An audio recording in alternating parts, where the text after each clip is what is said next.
আমাৰ হাবিলদাৰ নাৰ্জাৰী সি IDDBত চাকৰি কৰিছিল সি যোৱা 17 তাৰিখ নি বঙাইগাঁৱৰ পৰা 8:30 মান বজাত টিকেট কাটি নি বঙাইগাঁৱৰ পৰা নিউ দিল্লীলৈকে মানে তেখেতৰ ট্ৰেইন আছিল কিন্তু হঠাতে ঠিক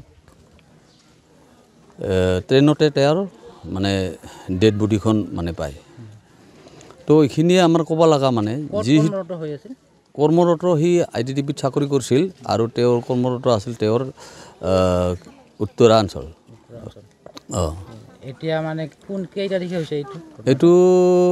তো সি 17 তাৰিখ গৈছিল বিশ্বকৰ্মা পূজাৰ দিনাখনে গৈছিল কিন্তু আমাক ৰাতিপুৱা ঠিক 9:30 মান 10টা মান বজাতহে আমাক জনাইছে মানে মৃতদেহটো আজি আহি পাব মৃতদেহটো আহি পাইছে ইতিমধ্যে মানে এইটোই মানে যিহেতু ভাৰতবৰ্ষৰ ভিতৰত আমাৰ ৰাজধানী এক্সপ্ৰেছটোৱে আজি ক'ব লাগিলে নাম্বাৰ 1 কিন্তু সেই নিচিনা ট্ৰেইনতে আজি আমাৰ সেনা জোৱানে যদি সুৰক্ষিত নহয় যদি সেই ৰাজধানীৰ নিচিনা এক্সপ্ৰেছতে যদি কি বুলি সন্দেহ কৰে ঘৰৰ মানুহে সন্দেহ এতিয়া কি ক'ম আৰু সন্দেহটো যিহেতু ট্ৰেইনতে তেওঁৰ মৃত্যু বুলি মানে ডেড বডিটো পাইছে সন্দেহ হ'লে যিহেতু এনেকুৱা সৰু সুৰা এনেকুৱা ঘটনা ঘটি থাকে যিহেতু ইহঁতৰ ডিপাৰ্টমেণ্ট ফালৰ পৰাও IDDB ডিপাৰ্টমেণ্ট ফালৰ পৰাও যাতে এইটো ভালদৰে তদন্ত কৰে লগতে অসম চৰকাৰকো আপোনালোকৰ চেনেল যোগে জনাব পাই সুখী হ'ম যে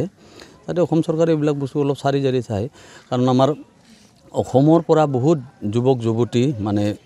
বাহিৰত কৰ্মৰতৰ কাৰণে যায় কিন্তু বেছিভাগ আমি দেখা পাওঁ ট্ৰেইনতে কোনোবা ষ্টেচনত এনেকুৱা ডেড বডি পোৱা বুলি কোনোবা কৰ্মৰতৰ পৰা মৃত্যু বুলি এনেকুৱা পোৱা যায় মানে আপোনালোকৰ ফালৰ পৰা আপোনালোককো অনুৰোধ জনাওঁ আপোনালোকে যাতে এইবিলাক অলপ চাৰি জাৰি চায় আৰু আপোনালোকে যাতে এইবিলাক অলপ হেল্প কৰে বা চৰকাৰক অৱগত কৰে সেইখিনিয়ে মানে ক'ব লগা সেইটোতো কৌতুকৰ নিচিনাই হ'ল ক'ব লাগিলে মানে কি ক'ম আৰু এতিয়া যদি আপোনালোকে অলপ বা ইহঁতৰ ডিপাৰ্টমেণ্ট ফালৰ পৰা ভালদৰে মানে এইটো তদন্ত কৰে তেতিয়া নিশ্চয় ওলাই পাৰিব পোহৰত আৰু সেই ছাইডতো আপোনালোকে নিজেও গম পায় আপোনালোকে মিডিয়া যোগেও গম পাই থাকে যে আমাৰ নৰ্থ ইষ্টৰ যিবিলাক মানে পেচেঞ্জাৰবিলাক ইমান এটা সুৰক্ষিত নহয় মৃতকৰ কোন আছে পৰিয়ালৰ মৃতকৰ পৰিয়ালৰ তেওঁৰ